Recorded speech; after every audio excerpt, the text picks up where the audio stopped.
to panel discussions. So I hope you enjoyed your day. This is the culmination of that day, and we're going to have some wonderful panelists joining us here. And we've got some questions for them to answer that are on theme with it being a classical symposium. So yes, just to introduce our panelists, we have Mr. Dybzinski.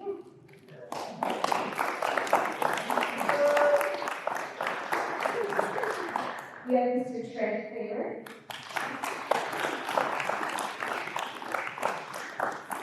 Mrs. Tracy Nichols.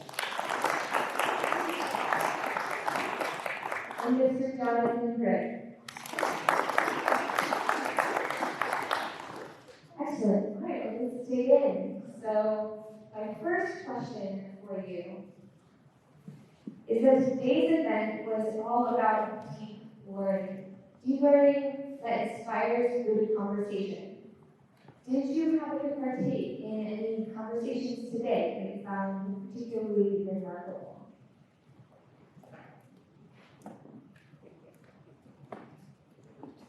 Yeah,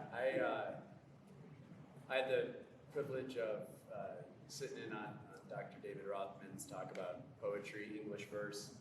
After the session, though, to hear from him describe what it was like to be in class with the great Robert Fitzgerald at Harvard in his last years of teaching, the great translator of the Iliad and Odyssey, and to hear what that did to David's life as he went on to become a teacher and poet himself, what that sparked in him to see how meter and prosody, these things work in poetry, to really have to work hard at it. Just listening to him talk about that before, running off to scarf a sub before session 3 was inspiring as a teacher and as a dad, that you never know when you have that someone in front of you that's going to be pushed and where that will lead to. Like it led to in David's life, this lifelong obsession, delight. So I think that hopefully you all have had conversations like that today, where you've heard someone's story, whether a presenter or someone else that you talked with. I don't know if you guys have had any of those exchanges where it felt to you were led into someone's life and saw something of yourself there. Yeah, I think, and I apologize, I forgot the presenter's name. Sorry, I'm new. But the presentation on Adams Jefferson, just thinking there, so I apologize. Yeah, Dr. Penning, the conversation, talking about getting into people's lives, his whole talk was about the relationship, attracted through their letters that they wrote to each other. That it's kind of an intimate thing to look into people's lives and what they wrote back and forth. And just the idea of a lot of what I've heard today is just to talk of, all these big ideas are great, but these human relationships and human interactions that are necessary for these lives that we're trying to aspire to are wonderful. And the thing I love is that Adams and Jefferson's relationship was not a good one sometimes. It was messy, it was gross, and yet the thing that persevered through that was that they had some shared ideas and shared interests, and they welcomed each other into the messiness of their lives. Whether it was through them politically disagreeing or mourning the loss of a loved one, and just I think it pulls all this back. The work that we're doing is a very human one. This isn't just something that we're doing so that we can talk about big ideas and leave it there, right? This should help drive us to live good lives ourselves, and live well with other people.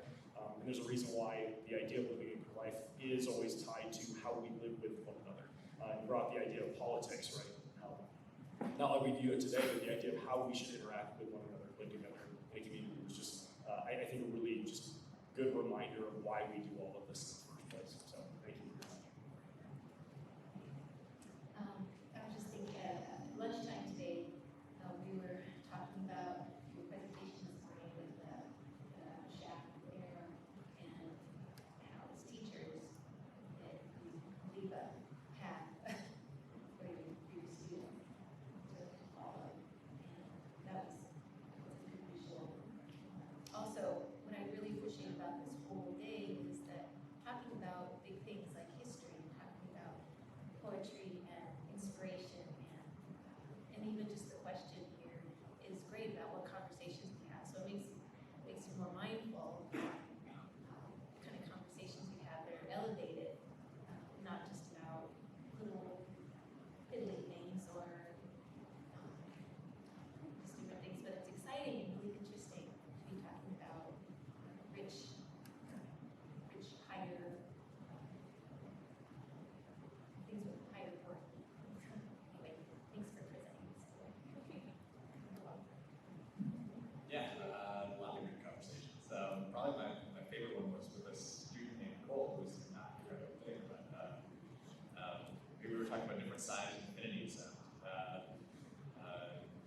just seeing him, so I tend to approach the idea very mathematically, and I've thought a lot about empathy and how I attempt to quantify it. Seeing him kind of approach it intuitively was really fun, just to maybe kind of reconsider, not reconsider my own thoughts about opinion, but recognize that there's he doesn't really know all the like different size infinities that there we have some arguments for, but he's just kind of trying to make sense of it, trying to think of it, and just grappling with it with him and watching him grapple with it was really fun. Brilliant, thank you. We're going to try switching up the mic strategy here, so we're just going to hand around this mic instead. We thought these freestyle words would work, but just piggybacking off of what you're saying and just sort of what this day is providing. I know, Mr. Kramer, you mentioned something in your talk about what days like today allow. What that gives us and how it should stop here. Could you speak to that again? Yeah, absolutely. I love events like this, but at times we have a tendency we go to an event, we hear these great things, we have these conversations, we have this kind of mountaintop experience, and then we leave and it's done. Or as if the speakers, those of us on the stage or otherwise, have all of the information that you need, and that's the end of the conversation. And so a day like today should be a starting point. I know a lot of your teachers, a teacher myself, we love it when our students leave our classroom and they go to the lunchroom and they continue having conversations they're having in class. And that's what these days should be. It should be a catalyst. It should be a punctuation at the end of a sentence, if you will. That you should drive us to more studies internally, but going out and looking into the things that we learned from the speakers, or even just ideas. I even have some things from my talk that people ask questions that now I want to go look into that more. I want to think about that more. So just making sure that a day like this doesn't stop you from continuing this process and this conversation. Sorry, I think it's a good point. There's actually a great example of this in Plato, really, right? Actually, we all know about the Republic, but after the Republic, there's a dialogue that's kind of set exactly after the Republic of Timaeus, which you probably not gave us the credit, but it comes exactly after the Republic, kind of as they're feasting after a long day of working through justice. They get inspired to talk about the cosmology that lies behind the world, and so it's this great example of them just like hanging out after this day of philosophy and still having these meaningful conversations, and just really fun. I think something like this should be that for us.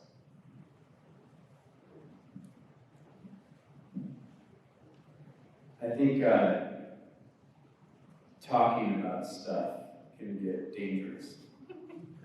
And as we sit at the end of the day, you're listening to more talking, like you're watching a stage of talking and conversation. It's a beautiful thing, but it is also, we need to recognize the danger, I do right now, of always just talking. And as teachers and as students who listen to talking or talk ourselves, there's a sense in which part of maybe how we apply what they just said of a day like this is to think of where in our hearts right now we feel a dissonance. You feel some sort of push, where you heard someone say something, you heard someone's story, you heard some topic, and you know, I'm not doing that in my class. I'm not living that way. I'm not spending my free time that way. I'm not treating my wife that way. I'm not parenting that way. And it comes down to a real application of this day might work itself out in our curriculum, but it's going to work itself out in the first few little choices that, starting tonight, and building the sort of habits that take those discomforts seriously from a day like today. If a day like today is not uncomfortable at the end, it should be inspiring. It's always so uplifting this day every year for me, so wonderful. But it should also have a sense of discomfort, a sense of almost grieving, over what has been lost in my own life compared to what I've listened to today and what I've even talked about today. but a discomfort that leads to a turn, you know, and that has, you know, a repentance, that has actual steps. And thankfully, my wife is really good at acting on things compared to me. And so I kept honest this way to not just talk about stuff, right? But to actually, well, what does this look like in our next steps as students? Will we come off of today and then just still view the next assignment or reading assignment as like, okay, what do I need to know for the quiz? Or what am I going to write about in my paper? Or, you know, just achievement driven? Are we going to, as teachers, come off of today and think, okay, how do I get through the next week and keep my reputation, keep my class smooth, keep people happy, you know, or what are the real next steps? So I don't know if you guys really want to delve into that, what those next steps are for you. I had a quick thought while you're talking, and I'll get into the next steps. And maybe I'm belaboring Plato right now, but in one of his dialogues in Crito, talking for the sake of talking is brought up. Plato and his fellow students under Socrates seemed to do a lot of talking, and then when things got hard, they all ran away. And so it's not even for me, the thing that I was thinking about next steps is not just the next steps of like driving home and interacting with my wife and my son, but what the next really difficult thing that I face are the ideals that I talked about in my own lesson, or the ideals of things that I've heard from other people today that I'm like, oh my gosh, yes, this is great. Those are easy things to hold on to when things are easy. When things get hard and they're challenged in a way that I either have to hold on to these things and suffer some of those consequences, or do I need to admit that I was just talking for the sake of talking? So I like the clarification brought up because I think teachers do have that tendency of just talking. And not living when it's easy, but when it gets hard, diverting away from those things that claim to hold principles. I teach 5 to 10-year-olds every day, and don't talk very much. They have to really get their hands in it and work and do. What I was just thinking of is Aesop's fable about the cat and the bell that you were just describing about acting. Who's willing to put the bell on the cat so that everybody knows that the cat is coming.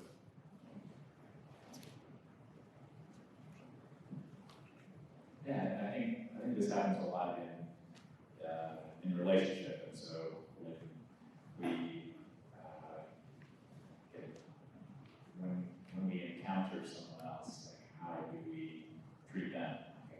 I can think of conversations that I've had where either it's kind of just passing, and really we're just sharing our own kind of talking at the other person, or are you going to kind of have the time to really meet the other person where it's sort of not just talk, but it's much more of a face-to-face, like not just, how you doing, well, I'm well, but how are you really doing? And finding some way to meet the other person with more than just talk. Talk certainly, right? But meet them with some sort of love and care, and that's, if we go back to the 4 conversations that we all enjoyed, but I think it was because conversations were delved beneath the sort of surface and got at, there was an intimacy there in some way, and kind of a vulnerability and kind of a love. So I think even if we are thinking about the realm of talk, there's a certain kind of talk that is selfless, is interested in serving and meeting and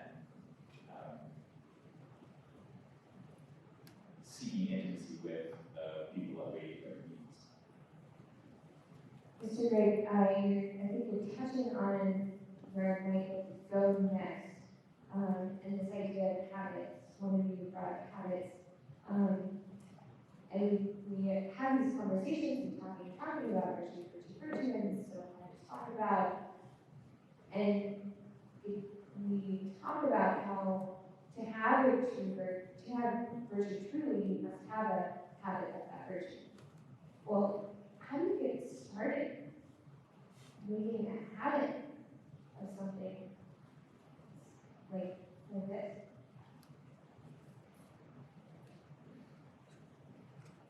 Sorry, that was off script. I felt like that question was directed at me since I just gave that talk in your written. The idea of creating a habit has to start first with a will and desire to do, or to make that habit.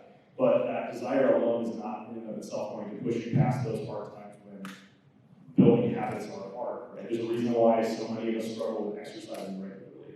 It hurts. Building any worthwhile virtue is typically a painful enterprise. And so you have to not only have the initial excitement, like this event might be a catalyst and an additional excitement, but then there has to be something that causes you to make that a lasting habit. And when those things get tough and it gets hard, I think you need something that you understand intrinsically there's a greater thing for you in building this habit in your life than just simply the initial excitement. So you need that lasting understanding that this is a better thing, there's a greater end in of itself than that. However, even then, we're talking about relationships a lot. Other people in our lives are coming up a lot. We need other people that can hold us accountable. And that's why the idea of building habits and virtuous living is more long-lasting and sustainable in a community of people that are all seeking that, and desiring good for other people to hold them accountable in a way. I think that's really important as well. Yeah, I think in answering that, one danger is we all just sit here by ourselves and we just come up with action steps on our own. Okay, what habit am I going to build? And we don't have enough experience or wisdom or omniscience, enough omniscience to know where that habit would even lead. So I don't think that's the step. I think you look around and you find someone or you find a group that is beautiful, and you ask them about their habits, and you come under and are shaped by habits not of your own creation. And of course, you're going to apply them to yourself. You're going to work them into your own life a certain way because you're you. But you're not your own God, right? Like you're not just going to fashion your own habits and thus your own, fashion your own telos or something like that. It's an imitation. And so, even today, if there's someone that you came across or that you feel like you could just sense is maybe living life or approaching life, not today. In your own life, relationships you actually know, where you're like, the outcome of their faith is beautiful. The outcome of their life is beautiful. What does this look like for you? That gets us out of just thinking about things and actually taking steps. And it needs to include, your body and motion, physical habits. You brought up working out. I'm one of those people who, it was funny, in early marriage, Saturday morning would come up always. And Natalie was she had a habit of working out since she was a kid, just part of her family. I did not. I was always kind of an athlete, but not the working out type. And Saturday morning would come up and I'm like, it's time for coffee, books, a walk. She's like, we gotta get our workout in. And it's interesting, this collision. And now, after building a habit of working out in, it's no longer an act of the will.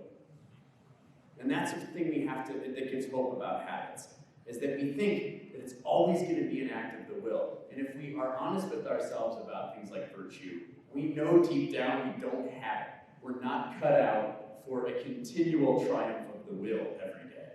And so don't be discouraged if you feel that, because that's, it's a grace in our life that habits can carry you past where you would fail in your will. When Tuesday and Thursday afternoon or whatever come around here, it's just what I do to work out. It's not some great quality of my life. It is not an act of the will. It's just what happens then. And in the midst of that, real growth happens sometimes, and real breakthrough happens sometimes. I think it's a good metaphor. But it is not always an act of the will. And so you find the people who are already living life with skill that way, whose habits and desires are already carrying them rather than always having to be carried by their will. Just copy them. Just copy them, imitate them. you make me think of our daughters are in their 20s, and when they started junior high, our pastor had mentioned something that he said, he told students, be careful who your friends are, because either in 1 year, you're not going to be friends with them anymore, or you're going to be just like them. And so I was like, okay. So at the beginning of each new year, we have all new classes and things. And so I would, after a few weeks, a month or so, I would ask both my girls, I'd say, so who in your world do you respect? And they would always kind of think about it a little bit, and they would say, I think I respect this person or this person. And I'd say, so why do you respect them? And you usually tell them, well, they work hard, they're nice to everybody. They're, just different, as they grew up, it was just different characteristics, or pretty much similar characteristics, but they became more eloquent, able to talk about those characters. And then I would ask, so what are you doing to hang out with them? So are you having lunch with them? Are you want to invite them over after school? Do you want to, just whatever sort of thing. And they would think about it.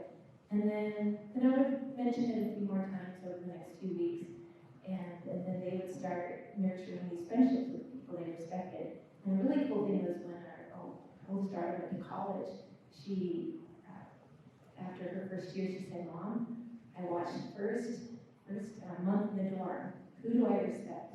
Who is and it was a beautiful, beautiful moment. But, and so she has these wonderful friendships now from these wonderful young men and women who, that she really respects, and they're able to spur each other on into young adulthood. So anyway, that's what, finding your beautiful people. That's really nice. All right, so you're talking about being part of this community, and here we have, fortunately, a classically oriented community. So the next question is, what is the role of classical education or classical thought in a pandemic world? This quote by Thomas Sowell says, each new generation born is in effect an invasion of civilization by little barbarians who must be civilized before it's too late. That's a great quote. Anyway, classical education is not just literature and history and dress code, but it's really seeking after truth and actually recognizing there is a truth. And what he's talking about this morning, they're timeless truths that we all, reality that we all could recognize, and also virtue, building up your character and how you use your time, how you use your and like that. So, but civilizing the barbarians is hard. Yeah, I think that's really nice. I think a lot of times, times of specific trial and challenge reveal kind of who we are and what we really believe and rely on and stand for. And I think the only way we get through a pandemic, or you stand firm through challenges, or you is by strength of character, is by love, is by an understanding of the human person that is a full understanding of what of the human being, that we're not just a political being, we're not just a being of desire, we're not just a self-interested being, but that we have some sort of full conception, a well-rounded conception of what a human being is. And I think that's kind of what classical education is supposed to be oriented towards, is developing both full human beings ourselves, but also an understanding of the human being in that way. And so I think classical education has I think a huge role to play in reminding ourselves and hopefully reminding each other about what we believe about who we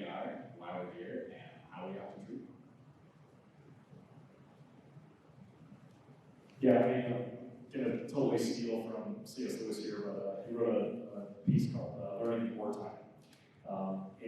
One of the things that is in that passage that just really jarred me is the idea of people kind of wanted to put education during the war on pause, and this idea of, well, we'll resume when life is not crazy. And his point is basically, if you're waiting for life to not be crazy for you to start education, you'll never start. Human life is ever changing. As one of the only constants of our life is that things are constantly moving around us. And so if we wait for an easy time to do education, regardless of the type of education, I think we'll never start. And so the reason why I would say it's maybe more important during a pandemic is everyone right now in the middle of the pandemic, especially everyone that was kind of sequestered in their home and was isolated, the need for human interaction, I think, became very evident to people, but also this need for something to hold on to. And the beauty of classical education, to the points that were brought up, is that it seems that there's these timeless things that we can hold on to as true. And in the middle of a dark time, it's nice to have something to grab onto when we're not just being lost in the dark. And so there's beauty of this type of education in the pandemic, but there's also this idea that we can't wait for a perfect time to do this. We need to be doing it whenever. I love that quote of the invasion of barbarians, and we call them children. There's always a need for that, and continue passing on the legacy that we have, regardless of what's going on in the world. And so time doesn't stop just because things are hard. And so even more so, there's more importance I think at that point in time to do this kind of work. Yeah, it's an interesting question because you can imagine C.S. Lewis writing that essay being asked this also. Why are you going to keep holding these classes at Oxford or accepting students? I mean, there's a world war going on. Or how can you expect me to read this or focus on this? There's a worldwide pandemic going on. What it almost seems to assume, though, is that the stakes of life were lower before the war started? Were the stakes of life lower before the pandemic started? Were we in any less danger? Were we on any less of a knife edge every day before the pandemic than 5 years ago on October 2nd of 2016? We were on the same knife edge on October 2nd, 2016. We had the same moments in front of us, to use Lewis again, why not? That were going to lead us towards either becoming the most beautiful creature someone would be tempted to worship someday, or like a dove. We were on the same knife edge pre-pandemic as now. And so the question almost supposes that the stakes on our life are higher because the physical danger in our life is higher. But the sobriety of life and the importance of life is always at fever pitch. And so if classical education meant anything 5 years ago, it means the same thing now. If it meant anything 500 years ago, it means the same thing now. If it meant anything in the midst of Black Death in Europe, if it meant anything in the midst of fall of Rome, if it meant anything in the midst of martyrs left and right, if being shaped by these things meant anything for being human, then the circumstances of life just remind us, as you kept saying the word remind rather than change something. It's just reminding you what's already there. And in that sense, it can be a great blessing. Where to go through education in this pandemic for teachers, students, parents can actually be a great blessing because it's just a torch to light up kind of maybe what is already there in life that we need to remind you of and to press on. Excellent. And in some ways, all of us can despair. We find themselves in a place of despair. For a student at such a rigorous school as ours, who is in the midst of trudging through the day-to-day slog of school, can you offer more explicitly any hope or light for them to look toward?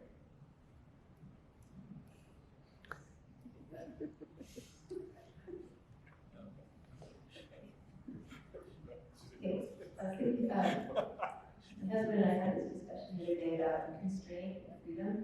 And so someone who plays an instrument and excels in an instrument, they are free to make beautiful music. Figures, they almost look effortless and gymnast. And it's because they have put constraints on themselves and constraints on their freedom to work really hard to get to that place where they have more freedom to be able to play beautiful music or compose beautiful music. So I was thinking about those constraints you're putting on now as a student, you're able to reap the fruit of that. Because it's a lot of pruning, it's hard work, but you'll flourish later on when you get benefits from that. So as constraints, if you have exercise freedom early on to miss homework or not focus on what you're supposed to be doing, then you'll have less freedom. You're limited later on because you don't have you're getting the fruit of what you put in early. Yeah, I guess I kind of piggyback on some of that was earlier about community, and I think the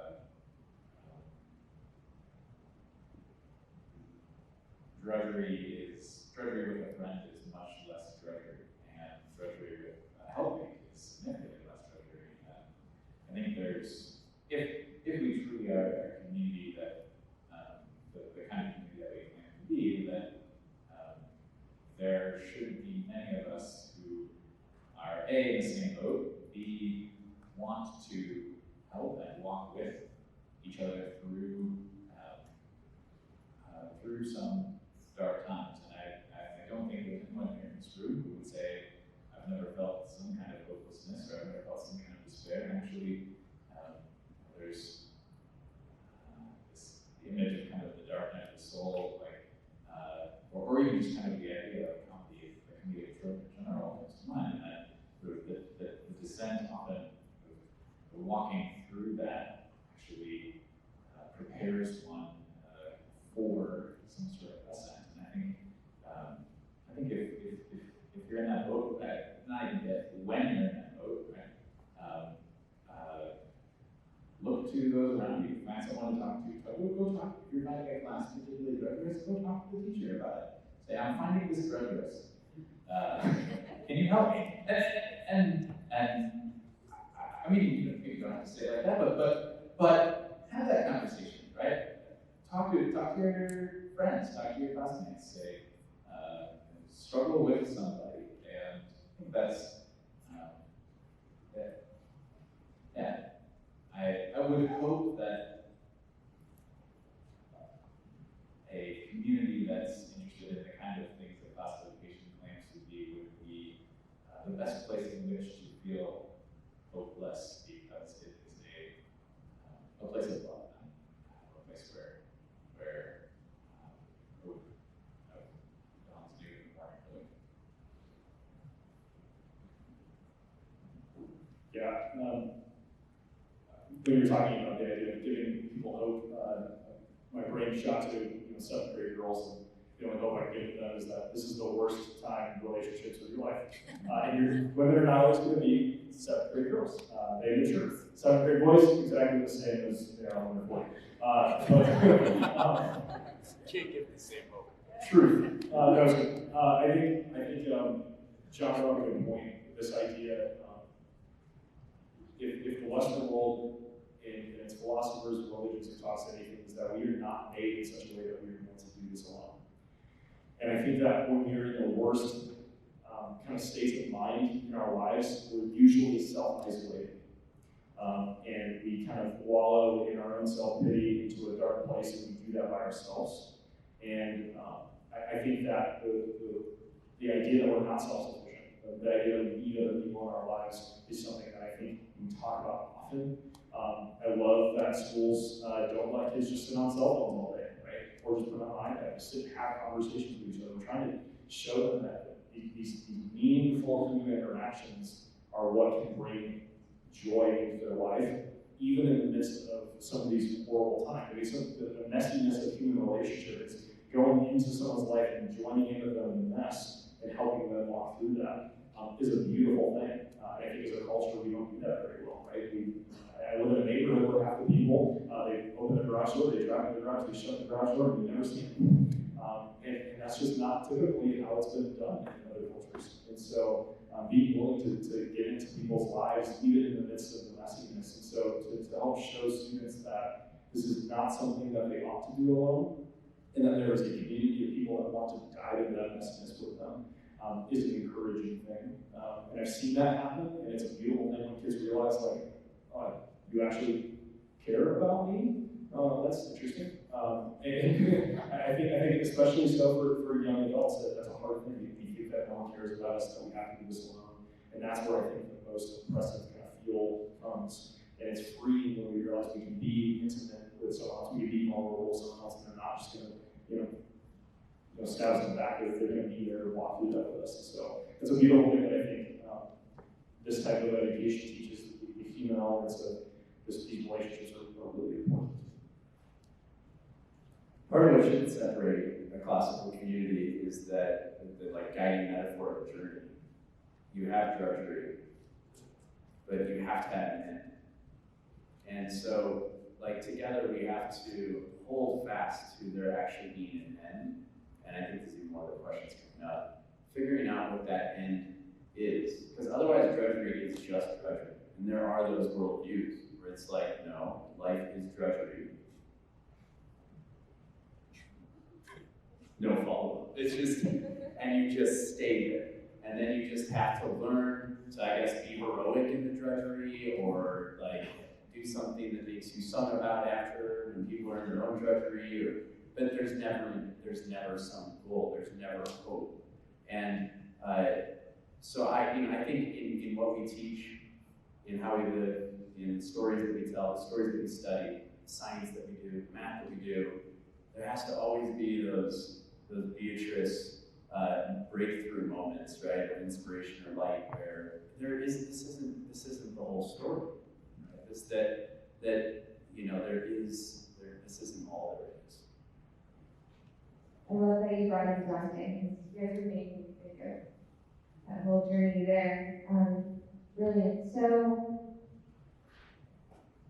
switching gears a little, or maybe going back to the idea of our pandemic world, and just how, and it's beyond the pandemic too, but how much, so much deception, so much misinformation, we're surrounded by it. How can we find truth with capital T in such a world? I guess I'll start. It's a giant question, obviously. How do you find truth? But one thing is you find it on Twitter. No, just kidding. That's not. It's the opposite, right? Why is that a joke? Well, if we laugh at that, because there's something there to learn from that joke, though. Because basically, the way we talk to each other and seek truth or facts, even quote unquote, is to just stay in our own echo chambers we've chosen and curated for ourselves, electronically, friend-wise, to hear what we kind of want to hear and to have corroborated what we already want corroborated. And this is why we need old books. Right? This is Lewis's answer to this, his introduction to St. Athanasios' on the Incarnation. Basically, the value of reading old books. Here C.S. was writing an introduction to something that was written in the 4th century. Why would we do that? We're in the 20th century when Lewis is writing this introduction. And it's this idea that we are so caught up in the present milieu. It's almost impossible for us. He says, you think you're at odds with your opponent. You think that you are in polar opposites with your opponent. But you still share fundamental approaches to the world with your modern opponent, living in the same world, in the same culture.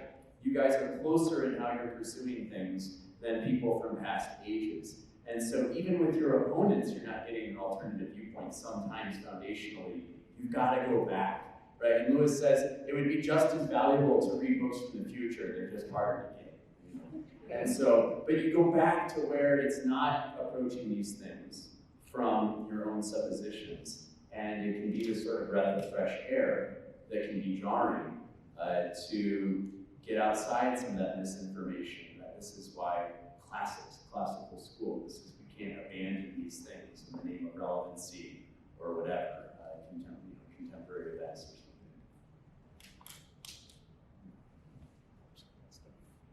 something. A few years ago, Oprah famously said, expressing your own truth is a very powerful thing. So that's where language gets fuzzy, because what she was saying is that your opinion, your perspective, your experience, those are valid, but it's different from truth, because truth, it's not true for everybody. Is it truth? So part of it, these timeless things, like we were saying, books from the 4th century, they were true then, they should be true now. So they have that common link of they're not true for everybody. Is it true? Yeah, I think that's really nice. I think my answer to this is throw it into the fire and see if it emerges. I think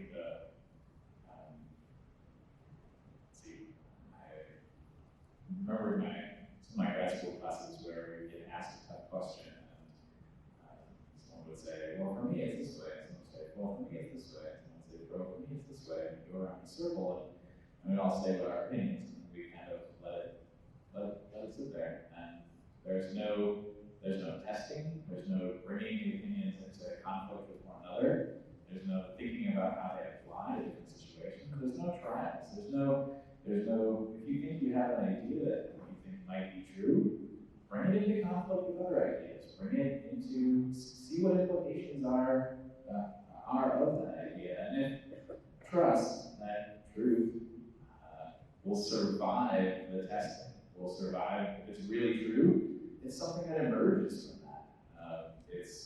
It rises to the surface in some way, but you're never going to figure that out unless you're, it's part of not being in an echo chamber, but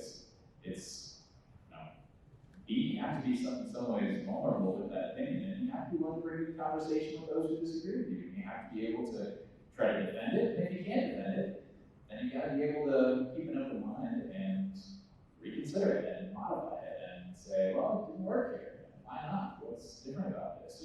This is the kind of critical reflection that I think is the continuous process by which we refine and arrive at truth. That our opinions are great starting points, but they require to be tested against one another and against reality and against things that we do know to be true. And if it really is true, it's something that I don't need to be afraid of losing. It's something that I actually will arrive at a stronger belief in it when it emerges.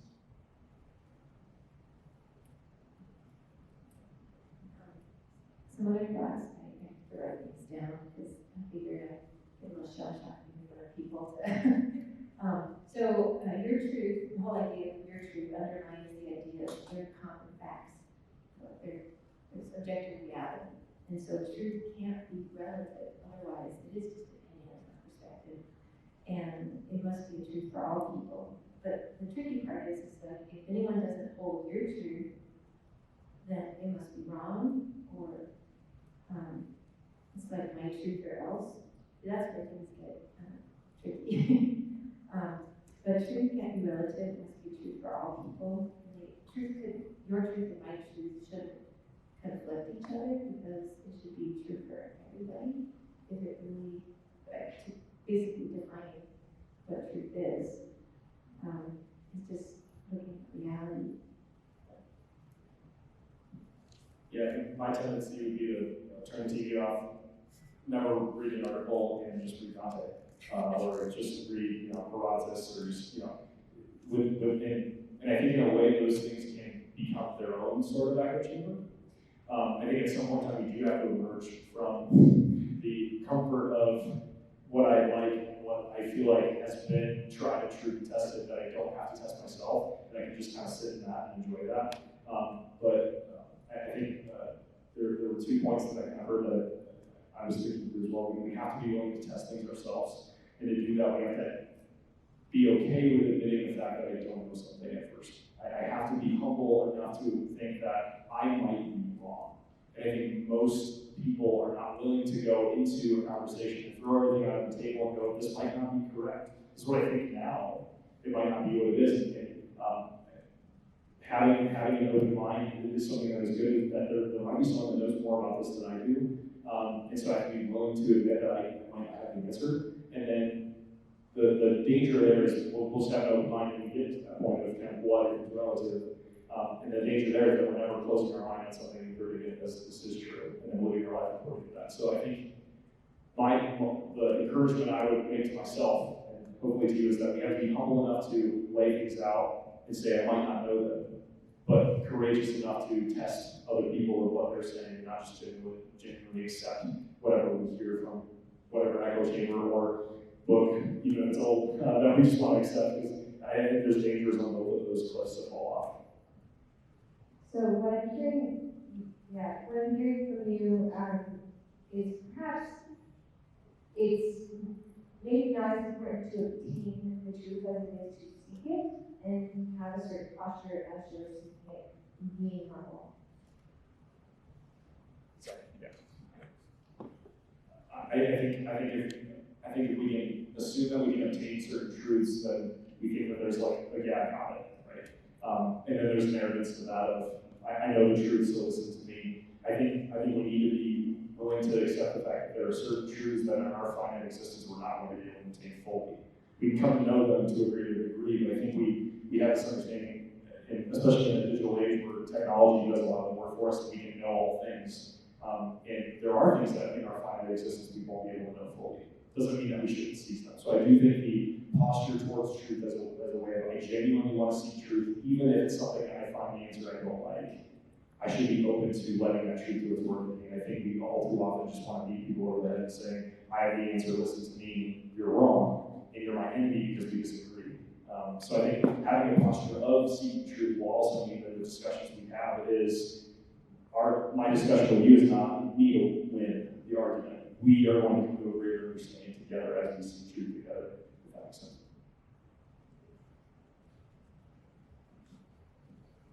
This is now off topic, but I was going to say that this is actually one of Aristotle's main reasons why he values the discipline of rhetoric.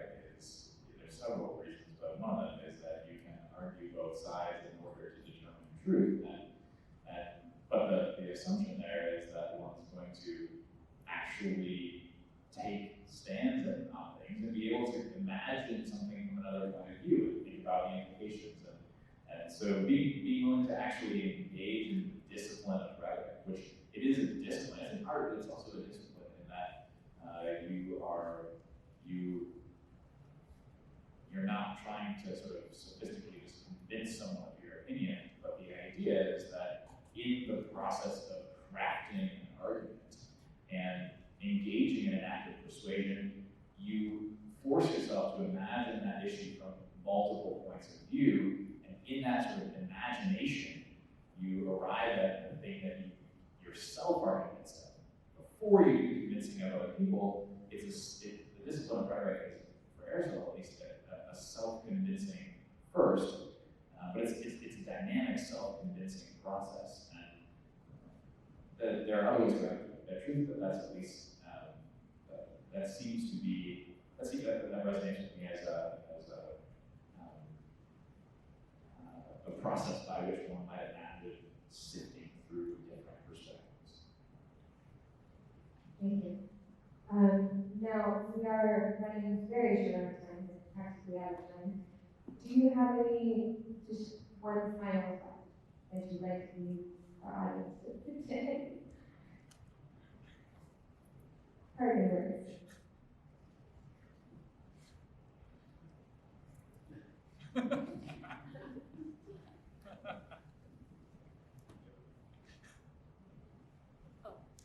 One big thing is one of the questions earlier that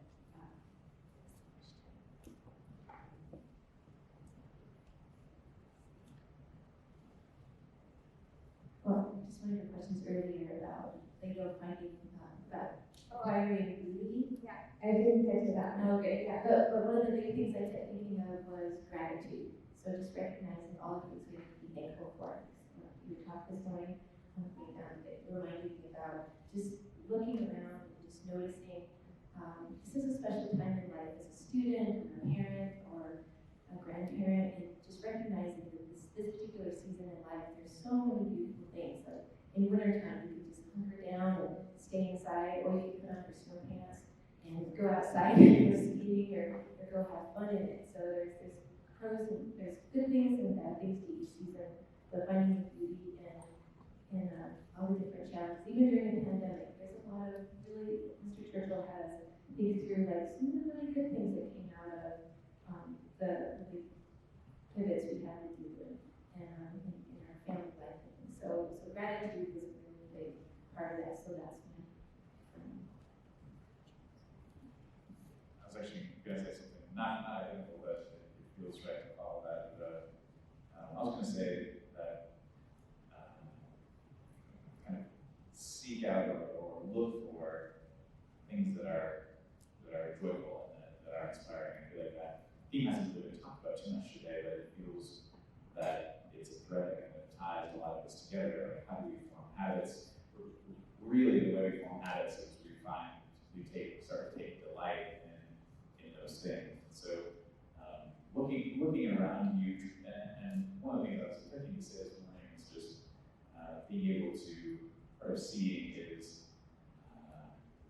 approaching the world as a gift and thinking of everything that happens to you and in you as this potential source of revelation, essential source by which one can take joy. And so having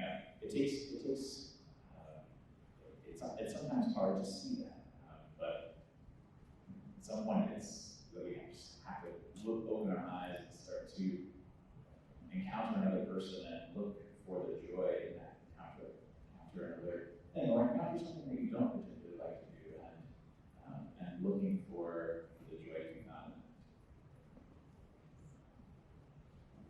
I'm just going to build on what you guys were saying. And I think we have to see the things in our life as they are, and if we admit it to ourselves, we have benefited greatly in our most of us really, really good situations where we work in academia or come to an event like this and talk freely about these things. And so I think having an appropriate perspective is good, and then being gracious or having gratitude for that. But then with that gratitude should cause not just us to feel kind of warm and fuzzies, but that gratitude should compel us to extend what we've been given to others. Whether it's the gift of a good education that has helped us benefit and find more joy in our lives than we ever thought we could have, and then gifting that to others. Whether it's we've been gifted a legacy of the country that we live in that is a wonderful thing for many of us to live in. Making sure that we continue those things and pass that legacy on to others. I think there's this fear I have for myself and then for others around us is that we gain this wonderful environment that we were given, or this education we were given, and then it ends with us. We shouldn't just take the benefits of the things that we've been given, especially in an educational setting. Hopefully we love this thing we call classical education and the impact it's had in our lives, and that drives us to give that to other people. But I think we need to be a little bit more willing to not just talk for the sake of talking, like earlier, just kind of in our own circles, like continue to just echo chamber these ideas, but actually act upon them in a way that action should come from the compulsion of gratitude rather than just feeling like we're superior to other people, so now I have to go and help them. But I've been given this, and out of overflow of gratitude I have, I want to give that to other people. I think that distinction is important, so I would encourage you that.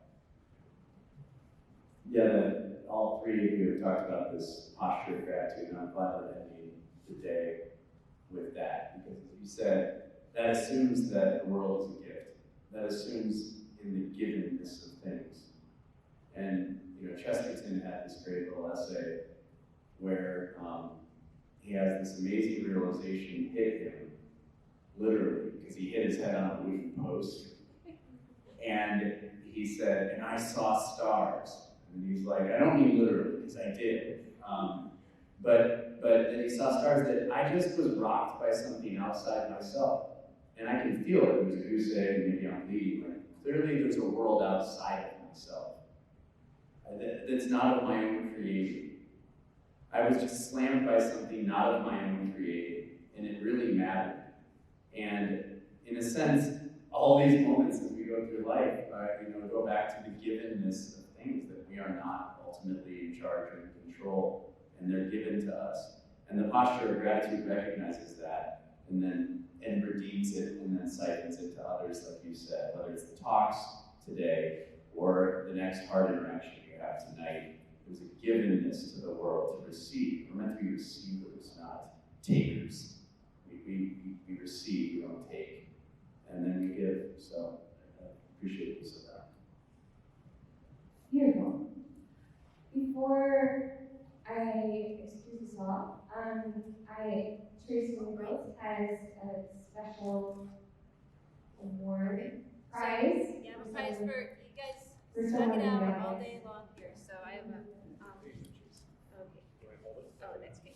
So this is I illustrated and through an art history timeline. I did This is up in the whole so page. one of you is going to win this. If you have I did all the illustrations. It has 5,000 years of art history and world history on it. So if the bottom of your chair has a little tennis ball on it, you are the proud winner for sticking it out here. Okay, there you go. Yay!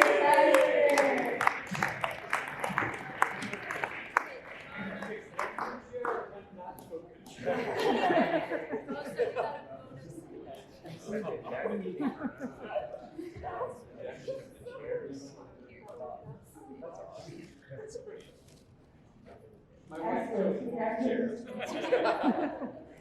Can I get one more round of applause for our speakers?